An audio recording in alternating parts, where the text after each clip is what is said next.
Yes, this is a crypto update, but unlike some other Bitcoin and crypto people, I'm not going to rabbit on and show a lot of charts and technical analysis. I'm just going to share a story about pizza.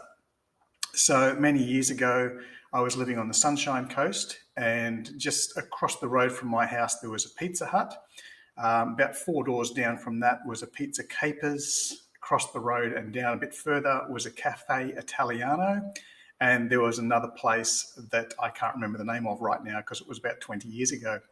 So there was 4 pizza places within about a 1 block walk of my house, which was great.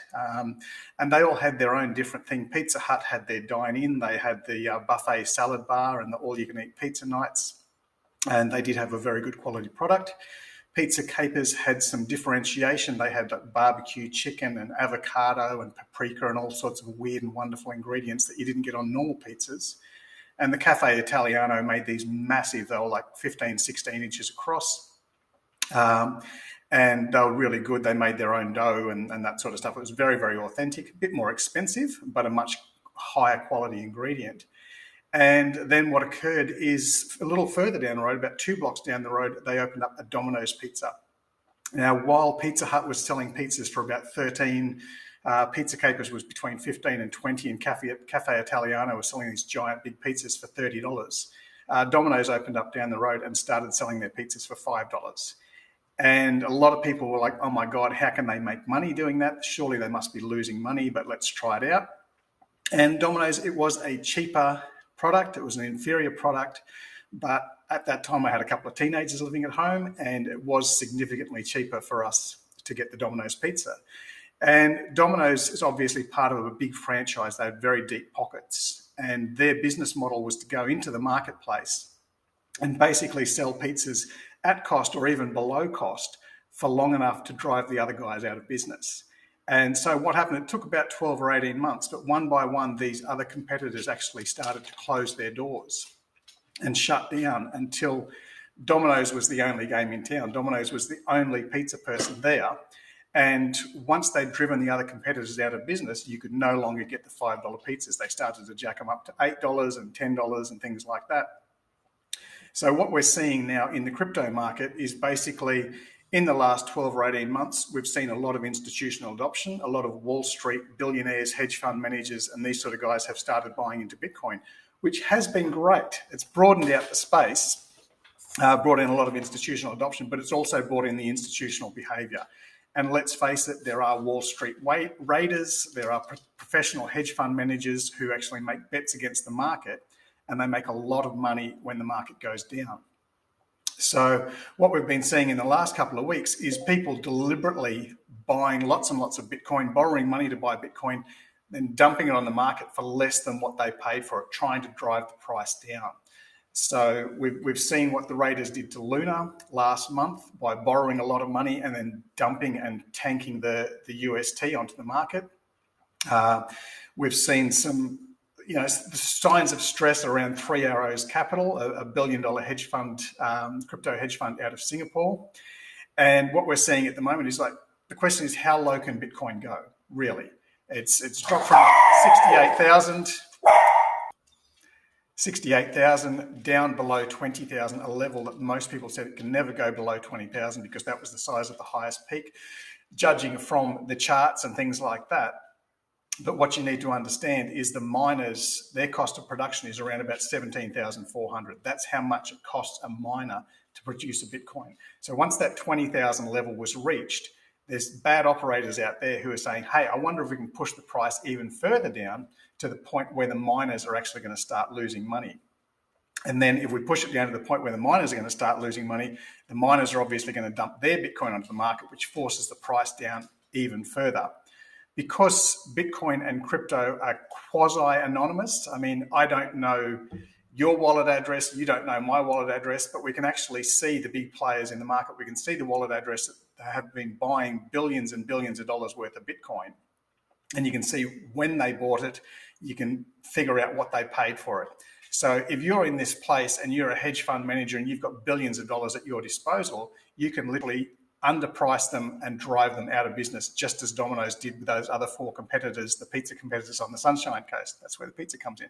Bitcoin Pizza. Good flashback.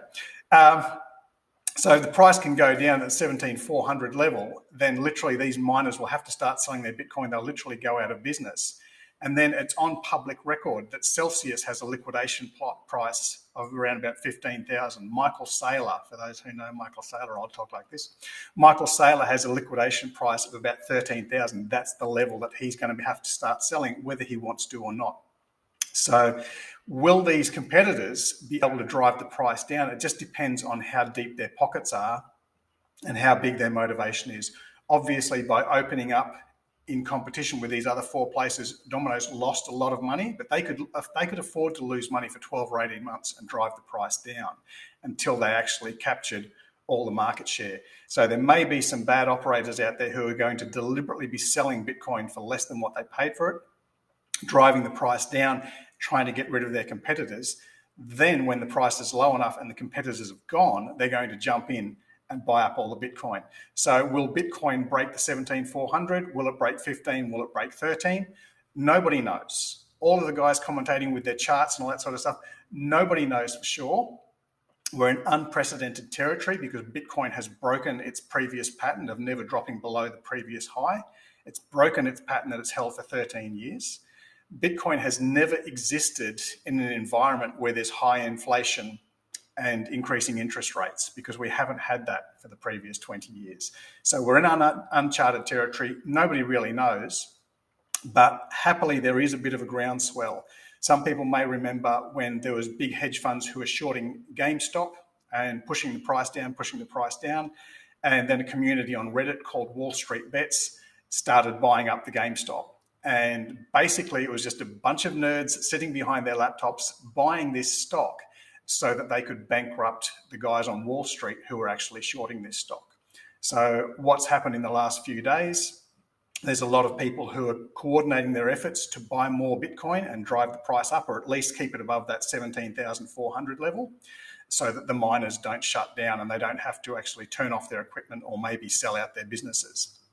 There's also people out there who are resisting the attack on Celsius, and they're buying the Celsius token and just pulling it off the exchange and holding on to it. So Celsius token was around about $7. It dropped down to like 25, 30 cents. It was sitting at 70 cents last time I checked. And then this morning it rapidly went up to $1. And there's people who I'm in communication with who are actually buying lots of Celsius coin, taking it off the exchange and then saying, I'll sell it when it gets to $100. Now, it's never been anywhere near $100, but by removing all those coins off the exchange, they're stopping the guys who are trying to short this and trying to sell it down. So it's very, very interesting what's playing out. As for how low Bitcoin will go, we don't know, because no one knows the motivation or the extent of how far these Wall Street guys are going to go. Are they happy to lose $2, $3, $5, or $10 billion in order to drive the price down to $10,000? And then they can just come into the marketplace and buy up all the Bitcoin after they've bankrupted their competitors. That is definitely a possibility. It's not a happy possibility, but it is a possibility. If we can hold above the 17,000 for the next 6, 12 months, possibly we can actually drive these short sellers out of the market and basically bankrupt the guys who are trying to bankrupt everybody else. A lot of people got affected by Luna. There were no bailouts. Millions of people lost billions of dollars in that because of some nasty operators who decided to basically game the system for their own financial gain. And this is what happens. You get institutional money into the crypto space, you get institutional behavior. There is no laws and regulations in crypto at the moment. So you're going to find that possibly for the next 6 to 12 months, it's going to be a very scary area. Fortune favours the brave, of course, as Matt Damon said. So those who jump in now may find, you're buying Bitcoin for 17 or 20,000. It's significantly cheaper than what it was this time last year, but it's actually more expensive than it was 2 years ago. So you have to zoom out on the charts and say, okay, yes, it's gone down 50% in the last 12 months, but if I've been holding for 2 years, I've still more than doubled my money. So recognize this is an opportunity to jump in and buy crypto at very, very cheap prices. Yes, it is risky because you've got some major players out there who are trying to send people broke. But if we can hold these levels, then obviously it's going to work out well over the long term. And the suggestion may be to dollar cost average in at the moment. If you see it drop below 17, don't put all your money in there, because the short sellers may get excited and try and push it down to 15 or 13,000 to drive the other players out of the market. So always keep some dry powder, always keep some money in backup and reserve, just in case it dips a little bit lower. I can't see Bitcoin going down to 10,000 because there's no real gain for anybody to do that. Once it goes below the 17, once it goes below the 15, once it goes below the 13, they've effectively blocked out. And Michael Saylor is the single biggest holder of Bitcoin in the world. Like, he's got twice as much Bitcoin as what Tesla has. So if the price goes below 13,000 and Michael Saylor is forced to sell, that's pretty well game over for the big institutional players in crypto. These guys play some very nasty games. So put your armor on, do your due diligence, dollar cost average, and remain alert. This is probably the most exciting time we've seen in crypto, certainly since I've been in 7 years, and probably in the last 15 years. And I'm sure there'll be some records in the history books set when this thing finally bounces back. Stay safe. I'll talk to you soon.